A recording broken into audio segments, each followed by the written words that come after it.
नमस्कार दोस्तों, डेट है आज की 27 सितंबर 2022 और स्वागत है आपका एडिटोरियल डिस्कशन में। 4 इश्यूज आज हम डिस्कस करेंगे। सबसे पहला आर्टिकल देश में टूरिज्म इंडस्ट्री को डेवलप करने से संबंधित। आज 23 सितंबर है, आज वर्ल्ड टूरिज्म डे है। दूसरा आर्टिकल हम डिस्कस करेंगे किस प्रकार से वर्ल्ड ऑर्डर अब इमर्ज होकर आ रहा है, ये देखने को मिला एससीओ समिट के दौरान।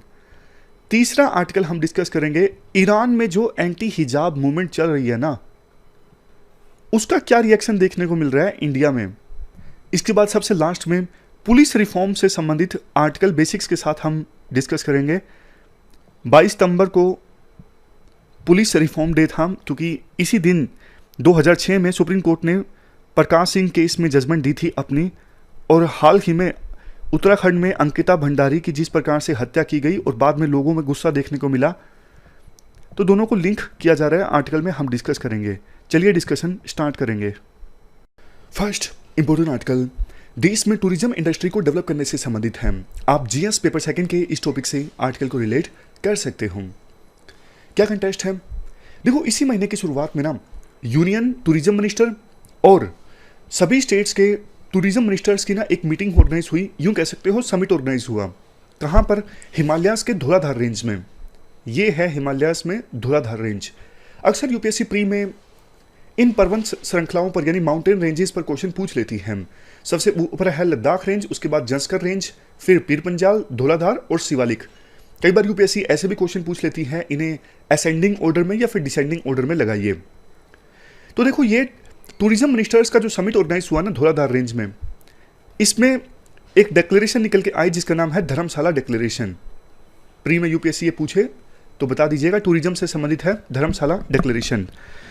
इस डिक्लेरेशन में देखो ये डिसाइड किया गया, यूनियन गवर्नमेंट और सभी स्टेट गवर्नमेंट्स यूटीज मिलकर काम करेंगे देश में टूरिज्म इंडस्ट्री को प्रमोट करने के लिए। इसके साथ साथ यह बात भी बोली गई धर्मशाला डिक्लेरेशन में कि ग्लोबल टूरिज्म इंडस्ट्री में ना इंडिया की टूरिज्म इंडस्ट्री बहुत ज़्यादा कंट्रीब्यूट करेगी, और कोविड-19 से पहले जो सिचुएशन थी ना टूरिज्म की, उसको फिर से जल्द रिवाइव किया जाएगा। प्रधानमंत्री मोदी ने अपनी 2019 की इंडिपेंडेंस डे स्पीच में ये बोला था, 2022 आते आते हर एक वो इंडियन जो अफोर्ड कर सकता है वो 15 डोमेस्टिक लोकेशंस पर विजिट करे। इससे बहुत फायदा होगा। टूरिज्म से देखो एम्प्लॉयमेंट जनरेट होता है, टूरिज्म से हमारे देश का कल्चर बहुत खिल के आता है। जैसे देखो, तमिलनाडु का कोई पर्सन हरियाणा में आता है, हरियाणा का कोई पर्सन केरला में जाता है, तो मतलब जो इतना यूनिक हमारे देश का कल्चर है ना, डाइवर्स कल्चर है, उसको जानने का मौका मिलता है हमारे देश के अलग अलग इलाकों में रहने वाले लोगों को। तो इससे देश में एकजुटता आती है और फायदा होता है देश को। इकोनॉमिक एक्टिविटीज जनरेट होती हैं जो देश की इकोनॉमी में, देश की जीडीपी में कंट्रीब्यूट करती हैं। तो इसी लिहाज से प्रधानमंत्री मोदी ने कहा था 2022 आते आते जो अफोर्ड कर सकते हैं वो कम से कम 15 लोकेशंस पर जरूर विजिट करें।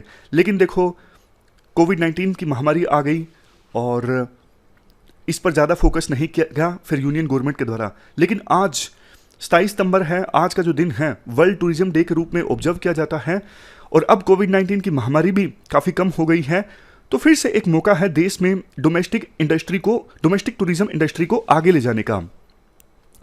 नेक्स्ट पॉइंट, धर्मशाला डिक्लेरेशन में टूरिज्म मिनिस्ट्री एक देखो स्ट्रेटजी और एक्शन प्लान लेके आई है, किस प्रकार से ज़्यादा से ज़्यादा इंडियंस को एंकरेज किया जा सकता है डोमेस्टिकली ट्रैवल करने के लिए, और इंडिया की जो नेचुरल ब्यूटी है, कल्चरल ब्यूटी है, स्पिरिचुअल ब्यूटी है यानी आध्यात्मिक ब्यूटी है, इन सब चीज़ों को एक्सप्लोर करने के लिए।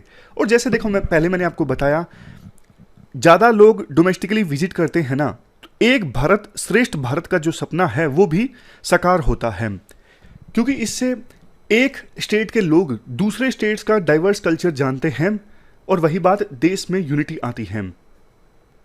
इसके बाद आर्टिकल में ये बोला जाता है टूरिज्म मिनिस्ट्री ने ना मिनिस्ट्री ऑफ एक्सटर्नल अफेयर के साथ मिलके जो हमारे एम्बेसीज हैं ना दूसरे देशों में, टॉप 20 ऐसे देश जिनसे सबसे ज़्यादा टूरिस्ट इंडिया में आते हैं, उन 20 देशों की एम्बेसीज से मिलकर काम कर रही है यूनियन टूरिज्म मिनिस्ट्री, ताकि कंट्री स्पेसिफिक स्ट्रेटजी बनाई जा सके और जिन देशों के लोग सबसे ज़्यादा इंडिया में आते हैं उनको और ज़्यादा अट्रैक्ट किया जा सके। इसके बाद ये बोला जाता है कोविड-19 के बाद, क्योंकि देखो कोविड-19 के दौरान तो टूरिज्म इंडस्ट्री बिल्कुल ठप पड़ गई थी, तो कोविड-19 कि महामारी के बाद सरकार ने एक पैकेज का अनाउंस किया था टूरिज्म इंडस्ट्री को फिर से रिवाइव करने के लिए, emergency credit line guarantee scheme. इस स्कीम के तहत होटल्स, रेस्टोरेंट्स के मालिक, marriage halls, travel agents, tour operators, adventure and heritage facilities, इन सबको ना क्रेडिट दिया जाता है ताकि वो अपने बिजनेस को फिर से रिवाइव कर सकें। पहले ये पैकेज रखा गया था 4.5 लाख करोड़ का, लेकिन अब इसे इंक्रीज करके 5 लाख करोड़ कर दिया गया है, यानी 50,000 करोड़ रुपए की रकम बढ़ा दी गई है इस पैकेज में। इसके बाद राइटर बोलते हैं, ड्राफ्ट नेशनल टूरिज्म पॉलिसी 2022 तैयार की गई है। 2003 के बाद ये पहली बार होगा कि एक कॉम्प्रिहेंसिव नेशनल टूरिज्म पॉलिसी हमारे देश में आ रही है। तो इस पॉलिसी में बताया गया है, फ्रेमवर्क तैयार किया गया है, कैसे देश में टूरिज्म की डेवलपमेंट को इंश्योर किया जा सकता है। ये बातें बोली गई हैं। टूरिज्म इंडस्ट्रीज को सपोर्ट किया जाएगा और टूरिज्म सपोर्ट फंक्शंस को स्ट्रेंथन किया जाएगा। टूरिज्म सब सेक्टर्स जैसे देखो accommodation, hospitality, related service, travel, distribution system, इन सबको भी मजबूत किया जाएगा, क्योंकि देखो ये सब सेक्टर्स भी एक प्रकार से नींव हैं टूरिज्म इंडस्ट्री की। नेक्स्ट पॉइंट, अब देखो राइटर एक चीज ये बोलते हैं, टूरिज्म पर ना कई बार कुछ एक्सपर्ट्स आरोप लगाते हैं टूरिज्म की वजह से नेचर को नुकसान पहुंचता है, लेकिन राइटर भरोसा दिलाते हैं कि हम जो टूरिज्म प्रमोट करेंगे ना देश में, वो सस्टेनेबल, रिस्पॉन्सिबल और इंक्लूसिव टूरिज्म होगा। और हमारे देश की जो सिविलाइजेशनल इथोस है ना, उनका भी ध्यान रखा जाएगा टूरिज्म डेवलप करते वक्त। सिविलाइजेशनल इथोस जैसे देखो हमारे देश में कहावत है, अतिथि देवो भव, यानी अतिथि को भगवान माना जाता है। और वैसे भी हमारे देश में जो महान लीडर्स हुए हैं, महात्मा बुद्ध से लेकर गांधी जी, सब ने ये बात बोली है कि हमें नेचर के साथ हार्मनी में रहना है, नेचर को नुकसान नहीं करना है। तो नेशनल ग्रीन टूरिज्म मिशन जो है इसी अप्रोच पर आगे चलता है और टूरिज्म इंडस्ट्री को डेवलप किया जाएगा नेचर के साथ हार्मनी में। और ये जो ड्राफ्ट नेशनल टूरिज्म पॉलिसी है ना, इसका एम ये भी है, नेशनल डिजिटल टूरिज्म मिशन के माध्यम से देश में डिजिटलाइजेशन, इनोवेशन, टेक्नोलॉजी, इन सबको प्रमोट करना। इसके साथ साथ नेशनल टूरिज्म पॉलिसी में एक बात यह भी कही गई है, बहुत से युवा लोगों को स्किल दी जाएगी through tourism and hospitality sector skill mission. समझ गए? तो ये अलग से स्किल मिशन होगा और इस स्किल मिशन में युवा लोगों को स्किल मिलेगी तो रोजगार मिलेगा। Next point, draft national tourism policy PPP यानी पब्लिक प्राइवेट पार्टनरशिप को और ज़्यादा डेवलप किया जाएगा। यानी टूरिज्म इंडस्ट्री में पब्लिक सेक्टर तो काम करता ही है, लेकिन प्राइवेट सेक्टर की पार्टिसिपेशन भी इंश्योर की जाएगी ताकि पब्लिक और प्राइवेट पार्टनरशिप देखने को मिले टूरिज्म इंडस्ट्री में। लास्ट में देखो राइटर ये बोलते हैं, 2022 में तो वैसे भी इंडिया के पास एक जबरदस्त मौका है, क्योंकि G20 का समिट अगले साल इंडिया में होगा।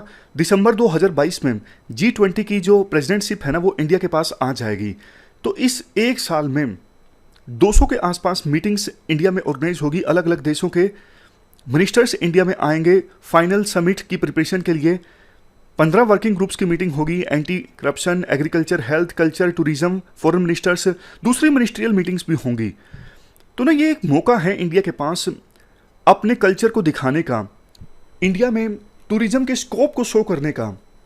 देखो G20 के फाइनल समिट से पहले ये 200 के आसपास छोटी छोटी मीटिंग्स ऑर्गेनाइज कौन सी सिटीज़ में होंगी, अभी तक फाइनल सिटीज़ का नाम तो नहीं तय हुआ है, लेकिन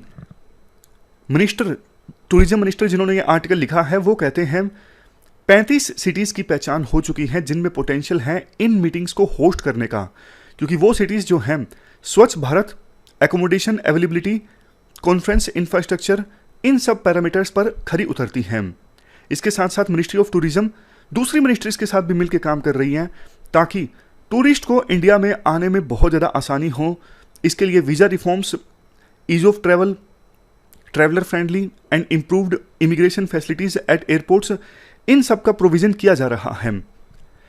अब लास्ट में मिनिस्टर एक लक्ष्य रखते हैं, हमारा लक्ष्य ये है मिड टू 2024 तक 150 बिलियन डॉलर्स देश की टूरिज्म इंडस्ट्री देश की जीडीपी में कंट्रीब्यूट करे और इससे 30 बिलियन डॉलर्स का फॉरेन एक्सचेंज प्राप्त हो और 15 मिलियन यानी 1.5 करोड़ फॉरेन टूरिस्ट इंडिया में आए। 2030 आते आते लक्ष्य ये रखा गया है देश की टूरिज्म इंडस्ट्री जीडीपी में $250 बिलियन कंट्रीब्यूट करे और 140 मिलियन जॉब्स जनरेट हो टूरिज्म सेक्टर में, $56 बिलियन का फॉरेन एक्सचेंज रिजर्व प्राप्त हो और सबसे लास्ट में 25 मिलियन फॉरेन टूरिस्ट इंडिया में आए। तो सभी स्टेट गवर्नमेंट्स, यूटीज और यूनियन गवर्नमेंट अगर मिल के काम करेंगे तो इस लक्ष्य को अचीव किया जा सकता है। तो ये पूरा आर्टिकल हमने डिस्कस किया देश की टूरिज्म इंडस्ट्री से संबंधित। चलते हैं आगे। इसके बाद next article emerging world order से संबंधित है। टीपी श्रीनिवासन के द्वारा ये आर्टिकल लिखा गया है। देखो, अभी एससीओ का समिट ऑर्गेनाइज हुआ था ना समरकंद में, वहां पर क्या कुछ देखने को मिला। प्रधानमंत्री मोदी और रशिया के राष्ट्रपति पुतिन की मुलाकात हुई। उसमें प्रधानमंत्री मोदी ने रशिया के राष्ट्रपति को कहा, देखो ये वार का इरा नहीं है, ये डेमोक्रेसी, डायलॉग, इन सब चीज़ों का इरा है।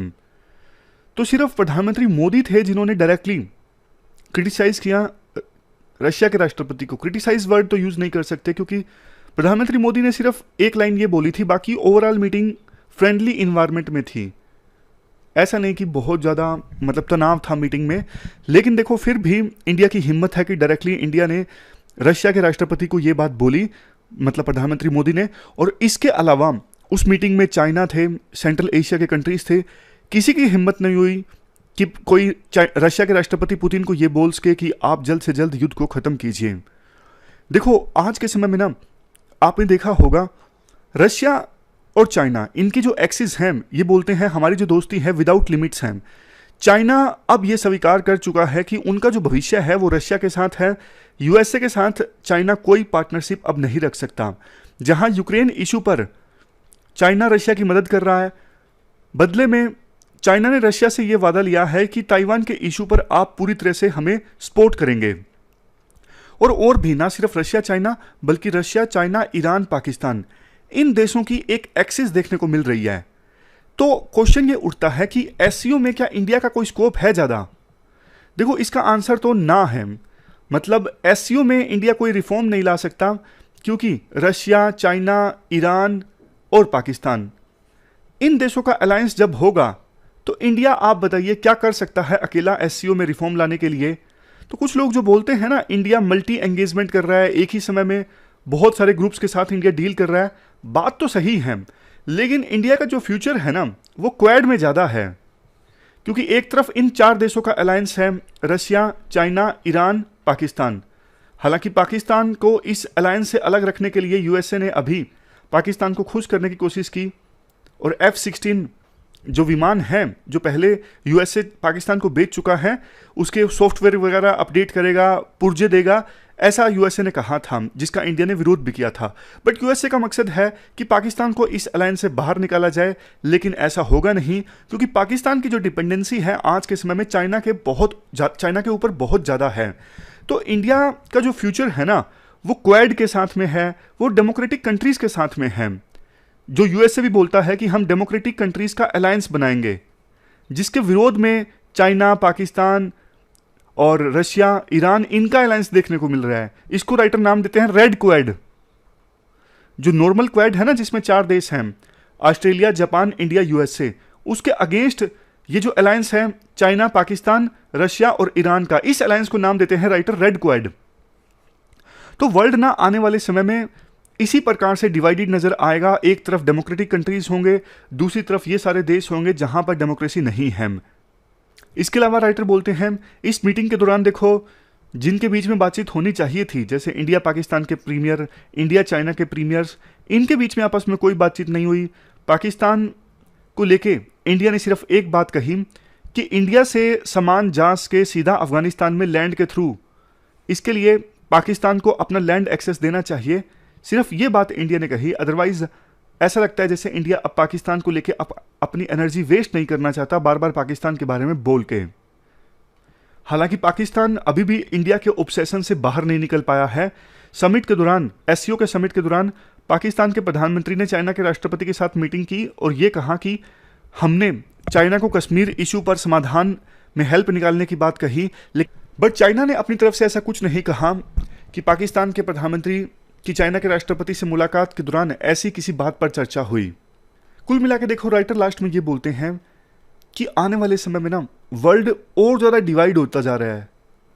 तो कुछ फॉरेन पॉलिसी एक्सपर्ट्स बोलते तो हैं कि इंडिया सभी साइड से एंगेज कर लेगा एक ही समय, मल्टी एंगेजमेंट, हमने पहले आर्टिकल भी डिस्कस किया था।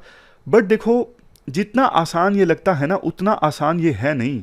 वर्ल्ड इतना ज़्यादा डिवाइड हो जाएगा, फिर दो ही चीज़ें हो सकती हैं, या तो इंडिया डिवाइडेड वर्ल्ड के बीच में रिकॉन्सिलेशन का काम करे, मतलब एक तरफ यूएसए का ग्रुप और दूसरी तरफ चाइना रशिया इनका ग्रुप, दोनों के बीच में मीडिएशन का काम करे इंडिया। अदरवाइज दूसरी सिचुएशन ये हो सकती है इंडिया को भी साइड लेनी पड़े, यूएसए बोले या तो आप उनकी साइड जाइए या हमारी साइड जाइए। पहले कोल्ड वार हुआ था ना, तब भी यही बातें बोली जाती थी। यूएसए बोलता था या तो आप हमारी साइड हो या फिर आप दुश्मन की साइड हो, बीच में कोई साइड नहीं है। क्योंकि इंडिया उस समय भी नैम बोला करता था ना, नॉन अलाइन मूवमेंट, हम किसी ग्रुप में शामिल नहीं है। तो इसके जवाब में यूएसए ये बोला करता था या तो आप हमारी साइड हो या फिर दुश्मन देश की साइड हो, यानी यूएसएसआर की साइड हो, बीच में कोई साइड नहीं है, यानी नैम जैसा कुछ नहीं होना चाहिए। ये तो इंडिया की हिपोक्रेसी है, ऐसा आरोप यूएसए इंडिया पर उस समय लगाया करता था। तो देखना ये होगा क्या वास्तव में इंडिया मल्टी एंगेजमेंट कर पाता है या फिर दोनों साइड से बराबर एंगेज कर पाता है और दोनों साइड्स के बीच में मीडिएशन करवा सकता है, टेंशंस को कम करने का काम कर सकता है। तो ये पूरा आर्टिकल हमने डिस्कस किया, चलते हैं आगे। इसके बाद नेक्स्ट आर्टिकल, ईरान में जो एंटी हिजाब मूवमेंट चल रही है ना, उसको लेके इंडिया में कैसा रिस्पॉन्स रहा है, इस इशू से संबंधित है। देखो, ईरान में आपको पता है जबरदस्त एंटी हिजाब मूवमेंट चल रही है। वहां पे ना मोरल पुलिस है, जिसने ना 22 साल की एक महिला जिसका नाम था मासा अमीनी, इनको ना कस्टडी में लिया था क्योंकि इन्होंने ना हिजाब ठीक से नहीं पहना हुआ था। तो पुलिस कस्टडी में ना 22 साल की इस लड़की की डेथ हो गई। उसके बाद ईरान में इतना ज़बरदस्त प्रोटेस्ट स्टार्ट हो गया। 22 साल की मासा अमीनी की मौत के बाद अब महिलाएं जो हैं अपने हिजाब को जला रही हैं, बहुत सारी महिलाएं अपने बालों को भी काट रही हैं और ऐसे ऐसे नारे लगाए जा रहे हैं, डेथ टू डिक्टेटर, मतलब जो खामिनी उनके सुप्रीम लीडर है ना, वहाँ पे थियोक्रेसी है। थियोक्रेसी मतलब रिलीजियस लीडर्स का रूल है, उनका दखलंदाजी है गवर्नेंस में। तो ऐसे ऐसे नारे वहाँ पे लगाए और ये अपने आप में देखो अभूतपूर्व है। इस प्रकार से महिलाएं खास करके सड़कों पर आई हैं, उनको अपनी करियर का डर नहीं है, अपने प्रॉपर्टी का डर नहीं है, बस वो अपने राइट्स के लिए लड़ रही हैं। अब राइटर ना लिंक करते हैं इसको इंडिया से। इंडिया में प्रो हिजाब मूवमेंट चली थी कुछ समय पहले, कर्नाटक में जब कुछ लड़कियों को रोका गया था, हिजाब के साथ आप एग्ज़ाम नहीं दे सकते या फिर स्कूल कॉलेज में एंटर नहीं कर सकते, तो उस समय प्रो हिजाब मूवमेंट इंडिया में चली थी। तो ईरान की एंटी हिजाब मूवमेंट के अगेंस्ट ना इंडिया में थोड़ी चुप्पी है, ऐसा राइटर बोलते हैं। देखो, वैसे इंडिया में जब प्रो हिजाब मूवमेंट चली थी ना, तो उस समय एक बात ये बोली गई थी कि हिजाब एक चॉइस है, वुमेन के पास अधिकार होना चाहिए कि वो हिजाब पहनना चाहें या फिर ना चाहें। बट देखो, जब चॉइस की बात आती है ना, तो राइटर एक इशू की तरफ ध्यान आकर्षित करना चाहते हैं। जैसे शुरुआत से ही ना छोटी लड़कियों को ये सिखाया जाता है परिवार में कि मतलब देखो, परिवार की जो बड़े बुजुर्ग हैं, जैसे मदर हैं, आंटी हैं, बुआ है, वो सब हिजाब पहनती हैं। तो शुरुआत से ही गर्ल चाइल्ड्स पर ना ये प्रेशर क्रिएट होना स्टार्ट हो जाता है, आपको भी पहनना है, और बार बार हिजाब के वर्च्यूज बताए जाते हैं। तो शुरू से ही एक आदत डालने की कोशिश की जाती है, ये सिखाने की कोशिश की जाती है कि हिजाब नहीं पहनोगे तो आप में कुछ ना कुछ कमी है। तो जब देखो शुरुआत से ही ऐसा सिखाया जाता है गर्ल चाइल्ड्स को, तो बाद में वो चॉइस नहीं रह जाता, बाद में उनकी वो मजबूरी बन जाती है, क्योंकि फिर वो नहीं पहनेंगे तो उनको ब्लैक शिप माना जाएगा, ऐसा राइटर बोलते हैं। कुल मिला के देखो, राइटर ये बोलते हैं हिजाब पहनना या फिर ना पहनना, रियल में गर्ल्स के पास चॉइस होनी चाहिए। शुरुआत से ही आप उनको कुछ मत सिखाओ, शुरुआत से ही आप उनको कुछ फोर्स मत करो। और हिजाब देखो इंडिया में था ही नहीं पहले, मतलब राइटर ऐसा बोलते हैं कि 9/11 की जब घटना हुई ना, तो इस्लामोफोबिया वर्ल्ड में ज़्यादा फैला। तो उसके बाद कुछ मुस्लिम्स ने अपनी आइडेंटिटी को असर्ट करना स्टार्ट किया। उसके बाद ज़्यादा मुस्लिम महिलाओं ने हिजाब पहनना स्टार्ट किया। अदरवाइज कुछ ही देशों में हिजाब का कल्चर था, जैसे सऊदी अरेबिया, और बाकी सारे मुस्लिम कंट्रीज़ में हिजाब का कल्चर नहीं था। इंडिया में भी हिजाब का कल्चर ज़्यादा नहीं था, बट अब जब देखो मुस्लिम आइडेंटिटी को असर्ट करने की बात आती है ना, तब फिर वो प्रो हिजाब जैसी बातें निकल के आती हैं। लेकिन ये देखो अपने आप में काफ़ी कॉन्ट्राडिक्टरी है कि एक तरफ ईरान जैसा देश जहाँ पे महिलाएं अपनी जान देने को तैयार हैं, हिजाब से मुक्ति पाने के लिए अपना सब कुछ निछावर करने को तैयार हैं, दूसरी तरफ हमारे देश में कुछ लोग बैकवर्ड्स जाना चाहते हैं, हिजाब के लिए लड़ाई लड़ना चाहते हैं। देखो कुछ तस्वीरें मैं आपके साथ शेयर करता हूँ। ईरान में जो मूवमेंट चल रही है, ब्रेक द चेन्स, मतलब ये हिजाब की चेन्स को तोड़ने से संबंधित है। लड़कियां वहाँ पे अपने बाल कट कर रही हैं ताकि जिस लड़की की मौत हुई है उसके प्रति सहानुभूति जताई जा सके और एक लड़ाई लड़ी जा सके ईरान के डिक्टेटर के अगेंस्ट। मतलब काफ़ी जो वीडियोस हैं ना वो तो काफ़ी इमोशनल हैं, ऐसी ऐसी वीडियोज ईरान से सामने आ रही हैं। तो ये हमने पूरा आर्टिकल डिस्कस किया ईरान में एंटी हिजाब मूवमेंट से संबंधित। चलते हैं आगे। इसके बाद नेक्स्ट आर्टिकल पुलिस रिफॉर्म्स से संबंधित है। आप जीएस पेपर 2 से इस आर्टिकल को रिलेट कर सकते हो। क्या कंटेक्स्ट है? देखो उत्तराखंड में काफ़ी एक अनफॉर्चुनेट मामला सामने आया जो आपने सुना होगा। एक रिसोर्ट में 19 साल की एक लड़की अंकिता भंडारी, इनको एज ए रिसेप्शनिस्ट रिक्रूट किया गया था, लेकिन इनको फोर्स किया जा रहा था स्पेशल सर्विसेज प्रोवाइड करने के लिए। स्पेशल सर्विसेज मतलब सेक्सुअल सर्विसेज। तो उसके बाद जो रिसोर्ट के ओनर थे उनके साथ इनकी लड़ाई हुई और एक नहर में धक्का देके इस 19 साल की लड़की को मार दिया गया। अब देखो उत्तराखंड में पुलिस रिफॉर्म से संबंधित इशू काफ़ी सुर्खियों में है। पुलिस उत्तराखंड में ना 60% जो पुलिसिंग है ना वो पटवारी पुलिस के अंतर्गत है। मतलब पटवारी नहीं होते लोकल लेवल पे, पटवारी, लेखपाल, कानूनगो जो लैंड से रिलेटेड काम करते हैं, तो उनके पास पुलिसिंग का भी काम है। तो इस केस में ना शुरुआत में जब अंकिता के पेरेंट्स गए थे ना तो पटवारी ने मामला दर्ज करने से मना कर दिया था। बाद में सिर्फ एक केस दर्ज किया गया, वो भी रिसोर्ट ओनर के कहने पर, जो झूठ बोल रहे थे, जो कह रहे थे कि मुझे पता नहीं अंकिता कहाँ गई। राइटर ये कहना चाहते हैं कानून व्यवस्था देखो उत्तराखंड में काफ़ी खराब हुई है पिछले कुछ समय में, और इसका एक बड़ा रीज़न ये भी है पटवारी, लेखपाल, कानूनगो के पास पुलिसिंग का काम होना। इनके पास देखो पुलिसिंग की ना तो कोई ट्रेनिंग होती है और ना ही ये लॉ एंड ऑर्डर को लेके इतने ज़्यादा सीरियस होते हैं। और 2018 में उत्तराखंड हाईकोर्ट ने ये आदेश दिया था कि पटवारी पुलिसिंग को ख़त्म कर दिया जाए, लेकिन स्टेट गवर्नमेंट ने इसके खिलाफ अपील फाइल की सुप्रीम कोर्ट में और 2019 से लेकर अभी तक इस मामले पर कोई भी सुनवाई नहीं हुई है। तो जुडिशियल सिस्टम कितना स्लो है वो भी पता लगता है हमें इस इशू से। तो अब देखो हम आर्टिकल में ना रिवाइज करते हैं पुलिस रिफॉर्म के बेसिक्स। संविधान के आर्टिकल 246 यानी 246 के अनुसार पुलिस एक स्टेट सब्जेक्ट है, यानी सेंट्रल गवर्नमेंट अपने लेवल पे पुलिस को एडमिनिस्ट्रेट नहीं करती, कंट्रोल नहीं करती। स्टेट गवर्नमेंट्स के द्वारा पुलिस को एडमिनिस्टर किया जाता है। ये विभिन्न स्टेट गवर्नमेंट्स की जिम्मेदारी है कि वो पुलिस फोर्सेस को गवर्न करने के लिए गाइडलाइंस जारी करें, रूल्स जारी करें और पुलिस फोर्सेस को रेगुलेट करें।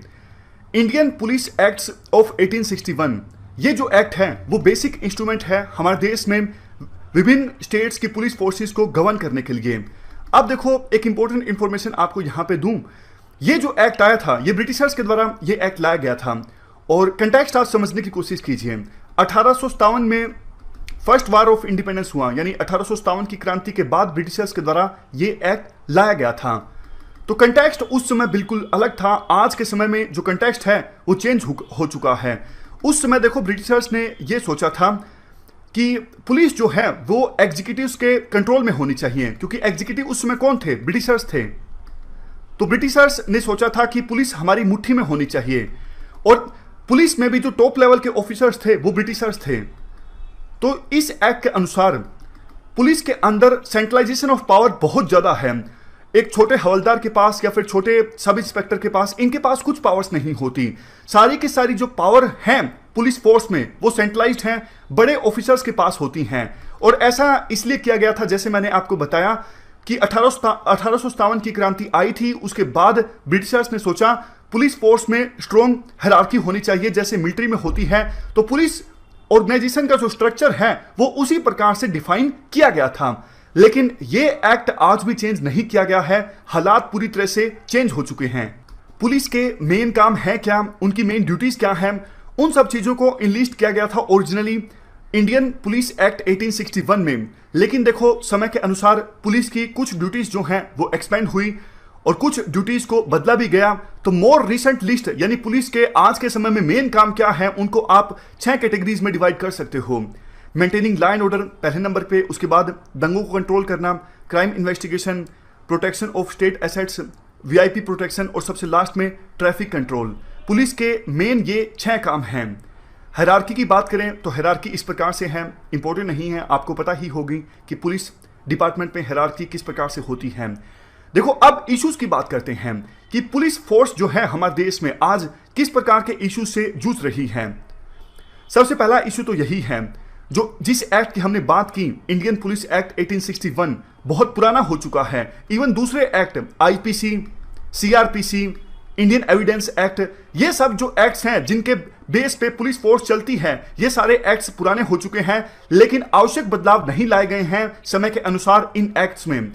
दूसरा इशू है ओवर सेंट्रलाइजेशन। जैसा हमने डिस्कस किया कि बड़े जो पुलिस ऑफिसर्स हैं उनके पास ही सारी की सारी जो पावर्स हैं वो सेंट्रलाइज होती हैं और उसके बाद एग्जीक्यूटिव्स के द्वारा मैनिपुलेट किया जाता है, इंटरफेरेंस की जाती है पुलिस फोर्स में। पुअर एंड इनएडिक्वेट पीसीआर, पीसीआर का मतलब है यहाँ पे पब्लिक एंड कम्युनिटी रिलेशंस। हमारे इंडिया में ना जो रिलेशंस होते हैं पब्लिक और पुलिस और कम्युनिटी के बीच नेगेटिव रिलेशंस होते हैं। आमतौर पे पब्लिक वास्ता पढ़ने पे भी घबराती है पुलिस स्टेशन में जाएं या ना जाएं, जबकि दूसरे देशों में इतना खौफ नहीं होता पुलिस का। तो हमारे देश में जो पीसीआर है यानी पुलिस कम्युनिटी रिलेशंस हैं बहुत ही ज्यादा खराब और इनएडुकेट हैं। उसके बाद पॉइंट आता है ओवरबर्डन ऑर्गेनाइजेशन। पुलिस पे देखो बर्डन बहुत ज्यादा है, इस वजह से पुलिस जो अपना मेन काम है लॉ एंड ऑर्डर को मेंटेन करना, क्राइम को इन्वेस्टिगेट करना, इन कामों पे पुलिस फोकस नहीं कर पाती। उसके बाद अनवारंटेड पॉलिटिकल इंटरफेरेंस है। जो पॉलिटिकल इंटरफेरेंस है यानी राजनीतिक दखलंदाजी बहुत ज्यादा होती है। अगर कोई पुलिस ऑफिसर बात न माने तो उसका ट्रांसफर कर दिया जाता है। तो पुलिस ऑफिसर राजनीतिक लीडर्स के दबाव में काम करते हैं और अपना काम ठीक से नहीं कर पाते। उसके बाद पॉइंट आता है lack of modern technology methods of investigation. अभी भी पुरानी टेक्नोलॉजी का इस्तेमाल किया जाता है क्राइम इन्वेस्टिगेशन के लिए या फिर लैंड ऑर्डर को मेंटेन करने के लिए, तो नई टेक्नोलॉजी का इस्तेमाल करना चाहिए पुलिस को। उसके बाद पॉइंट आता है ऑब्सोलीट इंटेलिजेंस गैदरिंग टेक्निक्स, यानी देखो इंटेलिजेंस इकट्ठा करने की जो टेक्निक है वो भी पुरानी इस्तेमाल की जाती है पुलिस के द्वारा। देखो बेशक मुखबिर पे डिपेंड करने की जो नीति है वो सही है, लेकिन आज तो चीजें चेंज हो चुकी है ना। आज सोशल मीडिया का यूज किया जाता है क्रिमिनल्स के द्वारा और जो टेररिस्ट हैं उनके द्वारा। तो पुलिस को भी अपनी जो इंटेलिजेंस गैदरिंग टेक्निक्स हैं उनको और ज्यादा स्ट्रेंथन करना होगा, उनको दुरुस्त बनाना होगा। अकाउंटेबिलिटी का अभाव भी देखने को मिलता है पुलिस फोर्स में। उसके बाद इनएडिक्वेट ट्रेनिंग, प्रॉपर ट्रेनिंग नहीं दी जाती पुलिस फोर्स को। मल्टीप्लिकेशन ऑफ फंक्शंस तो हमने डिस्कस किया कि बर्डन जो है पुलिस पे बहुत ज़्यादा है। उसके बाद शॉर्टेज ऑफ पर्सनल यानी स्टाफ की कमी है और वर्किंग आवर्स भी काफ़ी लंबे होते हैं पुलिसमैन के लिए। इस वजह से वो स्ट्रेस फील करते हैं और ठीक से अपना काम नहीं कर पाते। ट्रांसपेरेंट रिक्रूटमेंट मैकेनिज्म फॉलो नहीं किया जाता। करप्शन बहुत ज़्यादा होता है रिक्रूटमेंट प्रोसेस में, इस वजह से जो बेस्ट टैलेंट है वो नहीं आ पाता पुलिस फोर्स में। उसके बाद corruption, collision, extortion at different level, ये सब देखने को मिलते हैं पुलिस फोर्स की कार्यप्रणाली में। भ्रष्टाचार देखने को मिलता है, क्रिमिनल्स के साथ कोलिजन देखने को मिलता है। इवन पुलिस कई कई जगह पे एक्सटॉर्ट भी करती है लोकल वेंडर से। दिल्ली में आप देख सकते हो जैसे लोकल जो वेंडर्स होते हैं रेडी वाले, उनसे हर महीने पैसे लिए जाते हैं पुलिस फोर्स के द्वारा। तो ये सब एक नेक्सस देखने को मिलता है। और सबसे लास्ट में पुलिस कई बार ये शिकायत करती है हम अगर अच्छे से केसेस को इन्वेस्टिगेट करें तो भी जो आरोपी है वो छूट जाता है, क्योंकि प्रोसिक्यूटर्स अच्छे नहीं होते। हम तो एक बेस्ट केस बना के दे सकते हैं, बाद में तो वकील को, सरकारी वकील को केस लड़ना होता है कोर्ट में, लेकिन सरकारी वकील अच्छा नहीं होता, इसलिए हमारी सारी मेहनत पर पानी फिर जाता है। तो ये हमने सारे इश्यूज डिस्कस किए पुलिस रिफॉर्म से संबंधित, पुलिस ऑर्गेनाइजेशन से संबंधित। और देखो ऐसा नहीं है कि आज़ादी के बाद से ही कोशिश नहीं की गई पुलिस रिफॉर्म्स लाने के लिए। बहुत बार कोशिश की, बहुत कमेटीज भी गठित की गई। कुछ कमेटीज के नाम आप देख लीजिए जो गठित की गई पुलिस में रिफॉर्म्स लाने के लिए। जैसे नेशनल पुलिस कमीशन की रिपोर्ट्स आई, बार बार शायद 8 रिपोर्ट्स आई थी नेशनल पुलिस कमीशन की। और उसके बाद गोर कमेटी ऑन पुलिस ट्रेनिंग, ये आई थी 1971 से 73 के बीच। उसके बाद Ribeiro committee on police reforms 1998 में आई थी। Padmanabhaiah committee on police reforms 2000 में आई थी। Group of ministers on national security 2000-2001 में आई थी और 2001 से 2003 के बीच कमेटी गठित की गई थी। Malimath committee on reforms of criminal justice system. तो ये सारी कमेटीज गठित की गई थी और इन कमेटीज के द्वारा काफ़ी सारे रिफॉर्म्स भी सुझाए गए थे। तो उन रिफॉर्म्स का एसेंस हम एक बार डिस्कस कर लेते हैं। ऑलमोस्ट इन सभी कमेटीज के द्वारा कुछ मुख्य बातें इस प्रकार से बोली गई, जैसे पॉलिटिकल इंटरफेरेंस को कम किया जाए, मिटिगेट किया जाए, ताकि पुलिस इंडिपेंडेंट रूप से फेयर एंड ट्रांसपेरेंट मैनर में काम कर सके। उसके बाद जो इन्वेस्टिगेशन और लॉ एंड ऑर्डर है, दोनों फंक्शंस को आप सेपरेट कर दीजिए। कई बार ये देखने को मिलता है कि पुलिस जो है वो बिजी रहती है लॉ एंड ऑर्डर में, इसलिए क्रिमिनल इन्वेस्टिगेशन अच्छे से नहीं हो पाता, यानी जो क्राइम्स हो चुके हैं उनके ऊपर इन्वेस्टिगेशन अच्छे से नहीं हो पाता। तीसरा पॉइंट ये बोला गया कि पुलिस डिपार्टमेंट्स सभी ऑफेंसेस को रजिस्टर करें। मतलब कोई भी पर्सन जाता है पुलिस स्टेशन में अपनी शिकायत लेके, उस शिकायत को रजिस्टर जरूर किया जाए। और काफी बार पुलिस वाले क्या करते हैं, ये कह के कंप्लेनेंट को लौटा देते हैं कि जो ये केस है वो हमारी जुरिडिक्शन में नहीं आता है। ऐसा नहीं होना चाहिए। जो भी पर्सन जा रहा है पुलिस स्टेशन में, उसकी शिकायत पर एफआईआर जरूर दर्ज की जाए। अगर पुलिस को लगता है कि ये जो केस है हमारी जुरिडिक्शन में नहीं आता, तो एक पुलिस स्टेशन के द्वारा उस केस को ट्रांसफर कर दिया जाए दूसरे पुलिस स्टेशन में, लेकिन कंप्लेनेंट को वापस नहीं लौटाया जाए खाली हाथ। उसके बाद कई बार पुलिस कस्टडी में जो डेथ हो जाती है या फिर रेप के आरोप लगते हैं, तो अगर ऐसी केसेस सामने आते हैं तो जुडिशियल इंक्वायरी होनी चाहिए ऐसे केसेस पर। उसके बाद प्रिवेंटिंग पुलिस टॉर्चर को रोकने के लिए काफी सारे कदम सुझाए गए थे वेरियस कमेटीज के द्वारा। रिकॉर्डिंग ऑफ स्टेटमेंट्स, विटनेस की जो स्टेटमेंट्स हैं उनको वैसे का वैसा रिकॉर्ड करने के बजाय पुलिस क्या कर सकती है, जो इंपॉर्टेंट फैक्ट्स हैं उनको रिकॉर्ड करें। यानी विटनेस के द्वारा जो इंपॉर्टेंट फैक्ट्स बताए जाते हैं उनको रिकॉर्ड किए जाएं पुलिस के द्वारा, और उन फैक्ट्स की एक जो कॉपी है वो विटनेस को दी जाए। उसके बाद वीकर सेक्शन से डील करने के लिए एक स्पेशल सेल होना चाहिए। काफी बार ऐसा आरोप लगता है कि एससी और एसटी एट्रोसिटीज 1989 एक्ट के तहत जो केसेस आते हैं उनके ऊपर ठीक से इन्वेस्टिगेशन नहीं किया जाता पुलिस के द्वारा, और वीकर सेक्शंस को न्याय देने के लिए जो पुलिस है वो प्रतिबद्ध नहीं दिखती। तो एक स्पेशल सेल होना चाहिए वीकर सेक्शंस की समस्याओं को एड्रेस करने के लिए। उसके बाद रिक्रूटमेंट में ये इंश्योर किया जाए कि वुमन की संख्या ज्यादा हो। अभी सिर्फ देखो एवरेज के तौर पर वुमन की संख्या पुलिस फोर्स में है सिर्फ 1.79%, बहुत ही ज्यादा कम है। तो पुलिस फोर्स में वुमन की संख्या को इंक्रीज करने के लिए प्रॉपर कदम उठाए जाएं विभिन्न स्टेट्स की गवर्नमेंट्स के द्वारा। और सबसे लास्ट में सुप्रीम कोर्ट के द्वारा जो 7 डायरेक्टिव्स दिए गए थे, कौन से 7 डायरेक्टिव्स दिए गए थे उनके बारे में मैं आपको अभी बताता हूं। देखो 1996 में 2 फॉर्मर डीजीपी गए सुप्रीम कोर्ट में, उन्होंने गुहार लगाई सुप्रीम कोर्ट से कि आप सेंट्रल गवर्नमेंट को और स्टेट गवर्नमेंट्स को आदेश दीजिए पुलिस रिफॉर्म्स लाने के लिए। इसी केस में बाद में जजमेंट आई थी सुप्रीम कोर्ट की 2006 में। केस का नाम है Prakash Singh versus Union of India. Supreme Court के द्वारा 7 डायरेक्टिव्स दिए गए थे विभिन्न स्टेट गवर्नमेंट्स को कि आप पुलिस में रिफॉर्म लाने के लिए इन 7 डायरेक्टिव्स को फॉलो कीजिए। कौन से वो 7 डायरेक्टिव्स थे? सबसे पहला डायरेक्टिव, स्टेट सिक्योरिटी कमीशन को आप कॉन्स्टिट्यूट कीजिए। उसके बाद डीजीपी का जो टेन्योर है वो 2 साल का होना चाहिए कम से कम। एसपी और एसएचओ का जो कार्यकाल है वो भी 2 सालों का होना चाहिए, क्योंकि देखो एसपी हो, एसएचओ हो, डीजीपी हो, इनको डर यही लगता है कि हमें ट्रांसफर कर दिया जाएगा। तो इस वजह से ये अपना काम ठीक से नहीं कर पाते, पॉलिटिकल दबाव में आ जाते हैं। अगर इनका कार्यकाल फिक्स होगा 2 साल का तो इनको डर नहीं लगेगा। उसके बाद चौथा पॉइंट, इन्वेस्टिगेशन और लैंड ऑर्डर का जो फंक्शन है पुलिस, दोनों फंक्शंस को सेपरेट कर दिया जाए ताकि क्राइम्स के बाद जो इन्वेस्टिगेशन होती है वो भी अच्छे से हो सके और लैंड ऑर्डर मेंटेन करने का जो फंक्शन है वो भी पुलिस ठीक से कर सके। 5वें नंबर पे पुलिस इस्टेब्लिशमेंट बोर्ड को सेटअप किया जाए। 6ठे नंबर पे पुलिस कंप्लेंट्स अथॉरिटी सेटअप की जाए स्टेट लेवल पे भी और डिस्ट्रिक्ट लेवल पे भी, ताकि जनता की जो शिकायत है पुलिस के अगेंस्ट है उन शिकायतों को रजिस्टर करवाया जाए रेलेवेंट अथॉरिटीज के पास। और सबसे लास्ट में नेशनल सिक्योरिटी कमीशन इस्टेब्लिश किया जाए सेंट्रल लेवल पे। तो ये 7 डायरेक्टिव्स दिए गए थे सुप्रीम कोर्ट के द्वारा विभिन्न स्टेट गवर्नमेंट्स को 2006 में। केस का नाम था Prakash Singh versus Union of India. अब देखो सुप्रीम कोर्ट के इन डायरेक्टिव्स को इंप्लीमेंट नहीं किया गया है विभिन्न स्टेट गवर्नमेंट्स के द्वारा। सुप्रीम कोर्ट ने एक कमेटी भी गठित की थी केटी थॉमस की अध्यक्षता में, जो जज थे, कि आप देखिए क्या हमारे डायरेक्टिव्स को फॉलो किया जा रहा है या नहीं। तो केटी थॉमस की कमेटी ने यह कहा कि आपके सुप्रीम कोर्ट को कहा कि आपके डायरेक्टिव्स को फॉलो नहीं किया जा रहा है। डीजीपी को 2 साल का कार्यकाल ना देना पड़े, इसके लिए विभिन्न स्टेट गवर्नमेंट्स कई बार क्या करती हैं, कार्यकारी डीजीपी अपॉइंट करती हैं, यानी कि वर्किंग डीजीपी।